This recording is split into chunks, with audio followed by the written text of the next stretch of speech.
Bismillahirrahmanirrahim. Assalamualaikum warahmatullahi wabarakatuh. Alhamdulillahirrabbilalamin. Assalatu wassalamu ala sayyidina al-karim sayyidina Muhammadin wa ala alihi wa ala ashabihi wa ala man tabi'ahum bi ihsanin ila yaumil. Alhamdulillah, kita bisa melaksanakan lagi kajian kita terhadap kitab Riyadhus Shalihin. Insyaallah hari ini kita akan membahas hadis yang keempat di dalam kitab Riyadhus Shalihin ini. Harapannya dengan kita membaca Riyadhus Shalihin, semoga Allah menjadikan keluarga kita adalah keluarga yang shalihin, taman-taman orang-orang yang salih.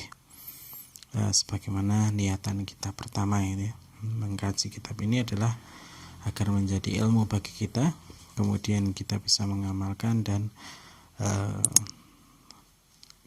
keluarga kita mendapatkan keberkahannya dengan apa yang kita kaji dari hadis-hadis Nabi Muhammad SAW. Salawat dan salam semoga tercurah limpahkan kepada junjungan kita Nabi Muhammad SAW, Nabi yang senantiasa kita contoh setiap aktivitas hidupnya, dengan harapan kelak kita akan mendapatkan syafaatnya bersama dengan orang-orang solih di jannahnya Allah Subhanahu wa ta'ala. Langsung saja kita bacakan hadis yang keempat. Wa an Abi Abdillah Jabir bin Abdillah Al-Ansari, dari sahabat Jabir bin Abdillah. Sahabat Jabir ini adalah salah seorang sahabat yang ikut di baiat Aqabah yang kedua. Saat itu dia masih kecil ya, masih sekitar usia puluhan atau belasan tahun gitu ya. Kemudian ayahnya ini meninggal di perang Uhud kalau tidak salah, perang Uhud. Kemudian ayahnya punya adik yang banyak itu ya. Kemudian salah satu kisah yang populer adalah Jabir menikah dengan seorang janda, niatan agar bisa mengurus adik-adiknya itu ya, untuk mengurus adik-adiknya.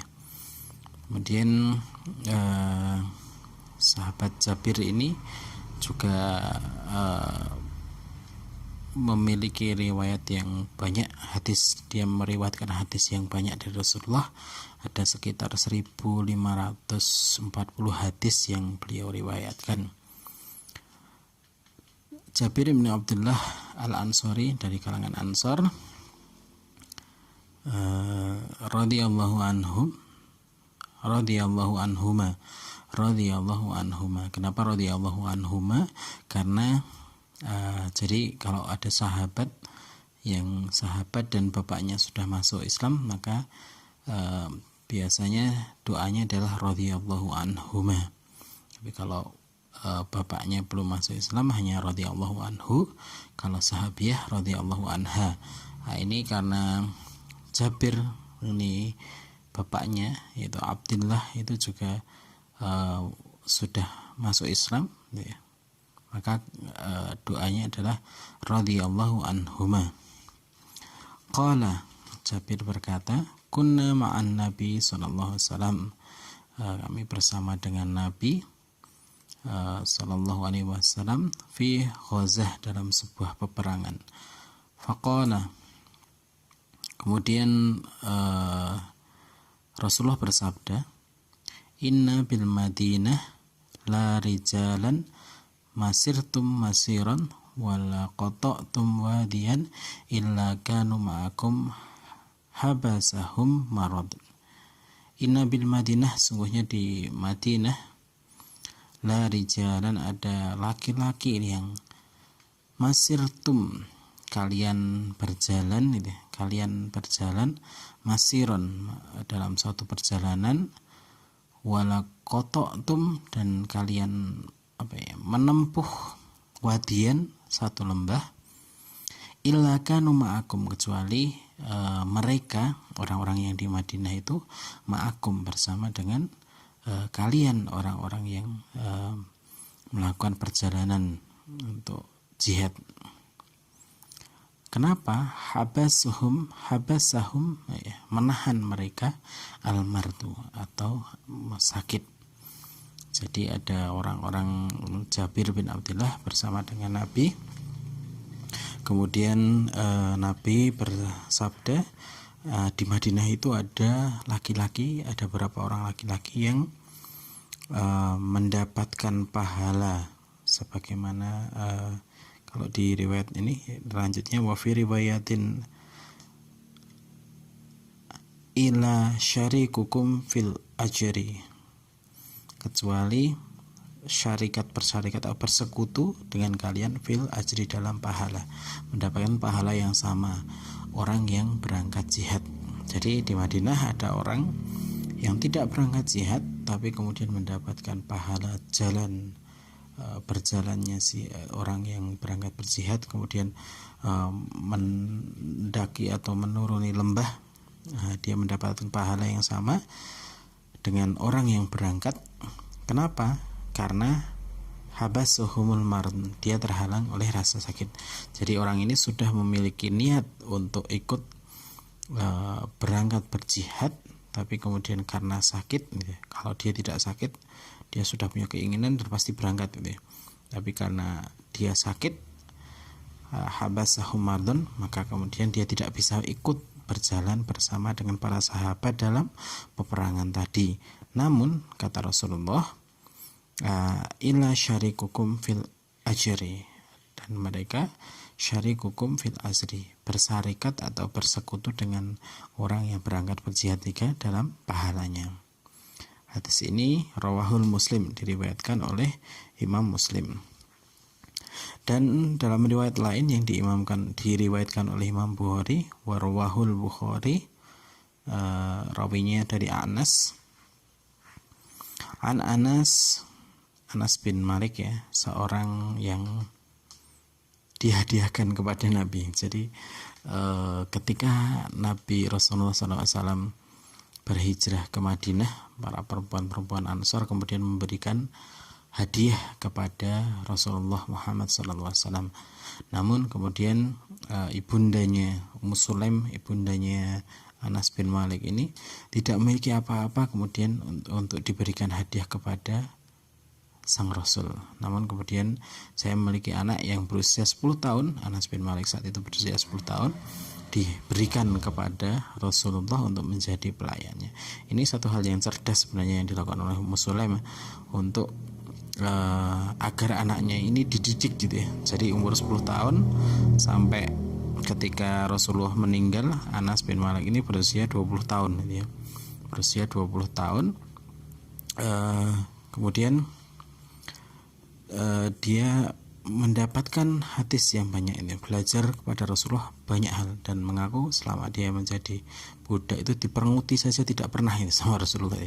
Jadi saking baiknya akhlak Rasulullah kepada pembantunya, khotimnya Rasulullah ini, bahkan merenguti saja tidak pernah, ini bermuka masam saja tidak pernah, kata Anas bin Malik. Kemudian Anas bin Malik ini mendapat doa Rasulullah. Ini cerdasnya Ummu Sulaim ya, ketika meminta atau menghadiahkan Anas bin Malik kepada Rasulullah ini, satu, agar Anas bin Malik dididik oleh salah seorang pendidik yang terbaik sepanjang masa, yaitu Rasulullah. Kemudian dia mendapatkan doa ya, dan didoakan oleh Rasulullah memiliki anak yang banyak, harta yang banyak, dan dipanjangkan umurnya gitu ya. Maka kemudian usia Anas bin Malik ini sampai kalau tidak salah 107 tahun gitu ya. Sampai 107 tahun usianya panjang gitu ya. Ketika meninggal Anas bin Malik usia 20 tahun, kemudian usianya panjang, dalam riwayat kalau tidak salah sekitar 107 tahun. Kemudian memiliki harta yang banyak. Anas bin Malik memiliki 2 kebun kurma gitu ya, yang bisa panen 2 kali dalam setahun gitu ya. Jadi memiliki harta yang banyak, kemudian memiliki anak yang banyak gitu ya. Anaknya ada sekitar 120 gitu ya. Banyak sekali gitu ya. Itu Anas bin Malik gitu ya.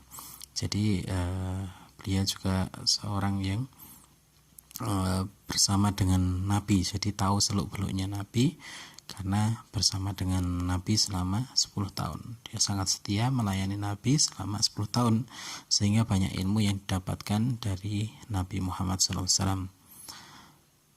An Anas bin Malik radhiyallahu anhu qala, beliau berkata, raja'na min ghazwatil Tabuk. Ini raja'na min ghazwatil Tabuk. Jadi Anas bin Malik dan Rasulullah pulang dari ghazwatil Tabuk, dari perang Tabuk.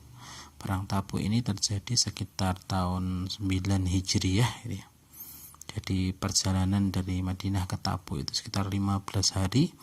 Jadi kalau pulang balik sekitar 30 hari, kemudian selama di Tabuk itu sekitar 20 hari.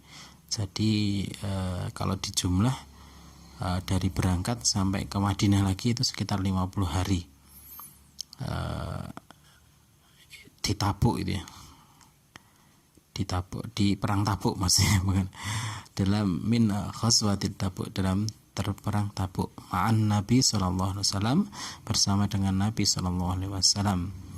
Faqala, kemudian Rasulullah bersabda, inna aqwama khalfana bil madinati masalakna syi'ban wala wadiyan illa wahum ma'ana habasahumul udrun.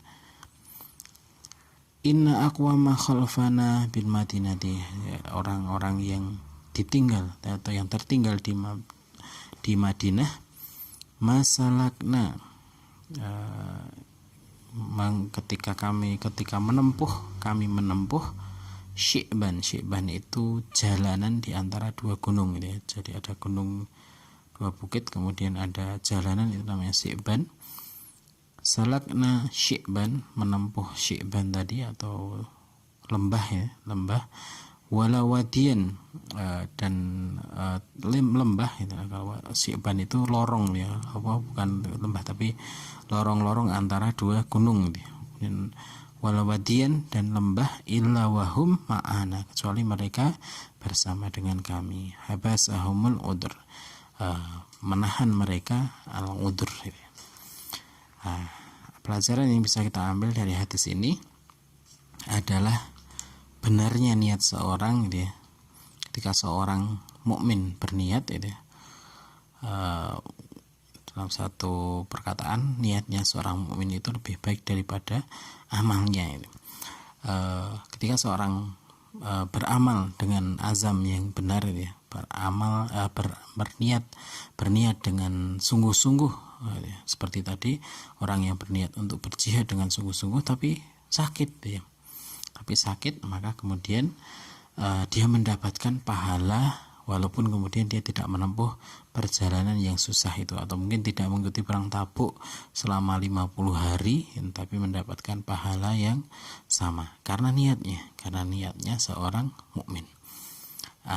Kita dalam mendidik anak,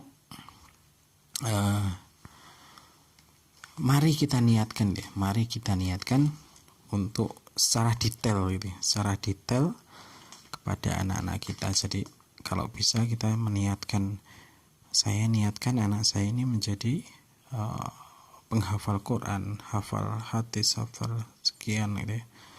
Itu diniatkan dulu, saya akan mengajar, saya akan membiayai pendidikannya ini dan sebagainya.